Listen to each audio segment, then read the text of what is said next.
বেঁচে যে আছি এটাই আশ্চর্য ব্যাপার। সকালে দাঁত মাজার জন্য টুথপেস্ট নিলাম, এর মধ্যে নাকি ক্যান্সারের উপাদান। নাস্তায় একটু পরোটা খেলাম, সেটাও আবার ভেজাল তেলে ভাজা। সুন্দর দেখে একটা কলা খেলাম, তাও আবার কার্বাইড দিয়ে পাকানো। চাঙা হওয়ার জন্য এক মগ কফি নিলাম, সেটাই নাকি কফির গুঁড়ো কম, তেঁতুল বীজের গুঁড়ো বেশি। কাঁচা বাজারে গেলাম টাটকা শাক সবজি কেনার জন্য, কিনবো কি, সব তো হাইব্রিড সার দিয়ে ফলানো।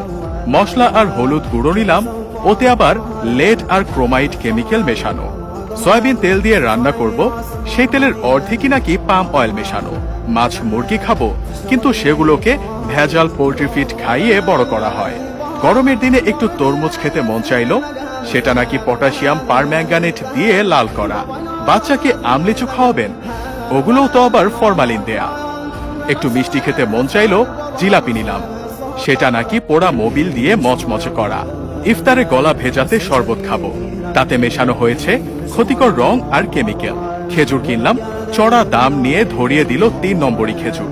ইফতারে মজা করে মুড়ি মাখানো খাবো, সেই মুড়ি ইউরিয়া দিয়ে ফোলানো। সরিষার তেল দিয়ে মাখিয়ে খাবো ভেবেছিলাম, সেই তেলেও তো ভেজাল। সুন্দর দেখে বড় বড় পেঁয়াজও কিনেছিলাম, খেয়ে মনে হলো বড়া খাচ্ছি। আলুর চপে আলুর নামগন্ধ নেই, বেগুনিতে বেগুন খুঁজে পেলাম না।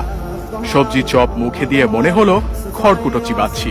প্রোটিনের জন্য গরম দুধ খাওয়া দরকার, কিন্তু গাভীর পিটুইটারি গ্রন্থিতে ইনজেকশন দিয়ে নাকি অতিরিক্ত দুধ দোয়ানো হয়, তারপর আবার মেশানো হয় 1 বালতি পানি।